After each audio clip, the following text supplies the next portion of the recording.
People who have completed all the levels in Duolingo, how actually well versed are you in the language? I can now summon demons easily. Removed. Personally, I messed around with it for about 10 minutes once, but I've been living outside the US for years, so I've known other people who have gotten really into the Duolingo thing. My takeaway is that it's okay for learning how to order food at a restaurant, and how to get pointed in the direction of the bathroom. Case in point, I have a friend who is also from the US and lives in Spain, who recently posted on social media about how she'd spent over 100 hours practicing her Spanish on Duolingo over the past year. She has been in Spain for about 2 years, but has never taken a Spanish class. She and her husband are older and retired here for reasons I don't understand. Her Spanish went from borderline non-existent, to extremely basic and poor. She can at least name foods now, but she can't understand when other people speak to her unless they're speaking VERYSLOWLY, which is a big problem as the Spanish tend to speak on fast forward like this and everything blurs together. So much of learning a language is learning to listen and communicate with other people spontaneously and in real time, and Duolingo just can't provide that.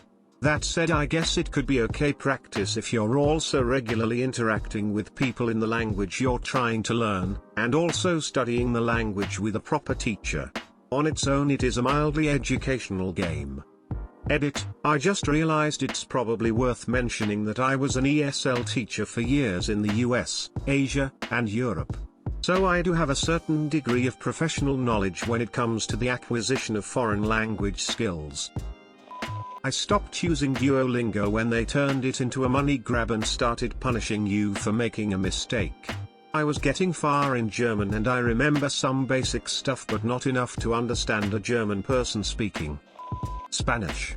I learned the basics in high school and college and then didn't use it at all for several years, forgot basically all of it, then picked up Duolingo about 4 years ago and have used the app consistently since. I can read Spanish with a fair degree of accuracy, probably around 80 to 85% comprehension, up to nearly perfect if I have a good idea of the context. Writing I'm okay as well. Speaking it and understanding spoken Spanish is incredibly difficult, almost impossible sometimes without a great deal of effort.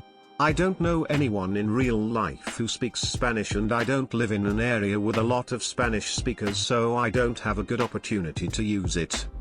One thing it did do over time was greatly increase my vocabulary, especially when it comes to irregular verbs and their conjugations with the less common tenses. I also went to Barcelona a couple of times before COVID, and both times I have been told by a couple of people that my accent is very good, and they had thought from hearing my pronunciation that I was a lot more fluent than I am, so there's that, I guess. They also laughed hysterically at my attempts to use Catalan. I kept getting confused and apparently I was speaking a horribly bastardized chimera of Spanish and Catalan with an English accent. I don't think you can really learn a language unless you use it very frequently in day-to-day life, although it doesn't hurt to keep what you do know fresh.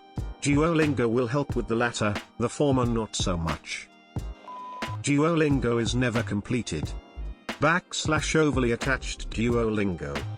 Not quite done but very close. I mostly used Duolingo, for Russian, as a supplement to my regular studies. It kept me practicing on days when I wouldn't have classes or school breaks, which definitely puts me leagues ahead in terms of remembering vocab and grammar.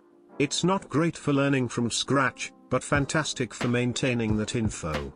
Personally, I don't think you get much from Duolingo if you only use it for a few months and breeze through all the lessons. Rather, it is most useful in very small amounts over a very long time because playing the long game allows you to develop an instinct and an ear for the language. I definitely owe my ability to correctly guess pronunciations and word endings, despite not consciously knowing the grammatical reason, to Duolingo. I'm coming up on 4 years of using it every single day for only a few minutes, and it has definitely helped me get used to things in the long term and make educated guesses about other grammar you encounter in the language. As for how well versed I am now, Someone I know who speaks the language at home with her family has said with confidence that I would be able to get around and communicate on my own in Russia. I can understand Russian memes about 50% of the time, and can usually get the gist of what is going on in audio. I don't think I do very well reading Dostoevsky or Tolstoy, though. I'm not finished yet, but I have been doing Turkish on Duolingo. It'll never make you fluent, but I think it's a good starting place.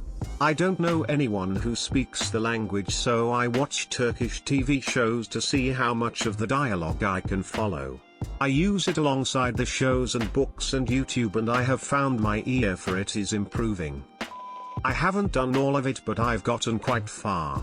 It's useful for starting out a language and teaching you the basic vocab you'll need in the language.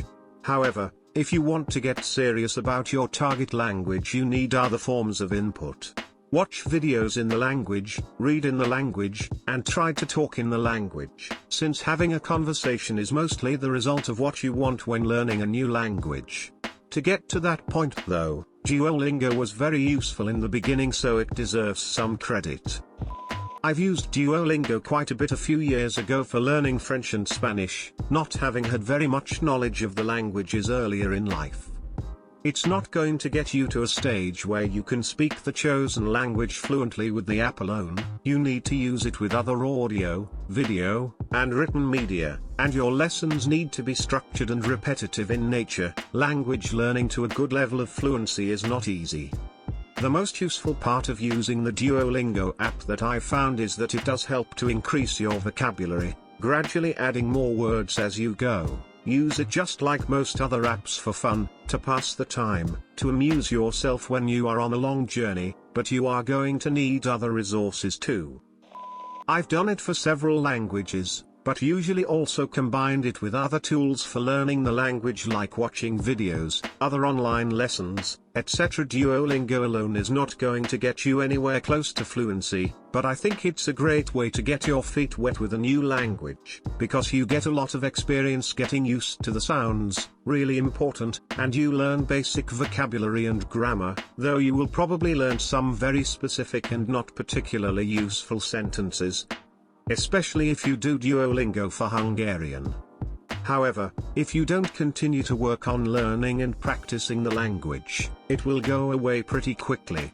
In my opinion, the best way to improve is to hang out with some native speakers, listen a lot, and speak a little. Smile.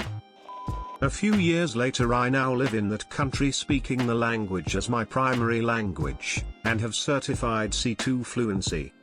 About 18 months of Duolingo and a bit of self-study was enough to test me into a B2 level university course, so I definitely think it can work just fine if you are motivated. I skipped like 95% of the content in Spanish on Duolingo and did the final test and passed it. This was in my first year of in-school Spanish. I can now speak to snakes better than Harry Potter. Non lo so. My dad has literally been using Duolingo every single night for the last 4 years. His Spanish is actually pretty good. It's impressive. When we used to go on vacations before the COVID days, he could actually maintain good convos with the locals when we go into town and with the workers at the resorts. He plays that shit like it's me playing Skyrim every night. It's especially surprising, no offense to him. He's an amazing father, because he is pretty bad with technology in general. Finished French, Italian, German and Spanish trees, 3/4 done with the Mandarin one. I'm fairly okay in Italian, French and Spanish. German is a bit rusty. But I did live a year in France and take a reading course during my PhD in German. The trick is to use it as a springboard, flashcards for vocabulary, grammar drills, and just speaking and reading as much as you can. I'm nearing the end of the French course on Duolingo. Reading and writing skills are pretty strong, but understanding and especially speaking skills are comparatively weak. I can usually understand people if they speak slowly and clearly. But if you want me to reply to you, I'm gonna need a minute to put the sentence together and my pronunciation is pretty bad. Ni siquiera jugué el juego. I do 20 minutes a day on Duolingo in Spanish. I know it's not helping me much conversationally, but I'm learning lots of vocabulary. The app is fun and interesting enough to keep me on almost a 300-day streak now. I'm not pleased with their recent push for the paid version. I'm on a tight budget and just doing this as a side fun thing to exercise my brain. I got the Spanish trophy in Duolingo, plus I've done 4 years of Spanish in school. I can only use the present and preterite tenses. Thanks public school.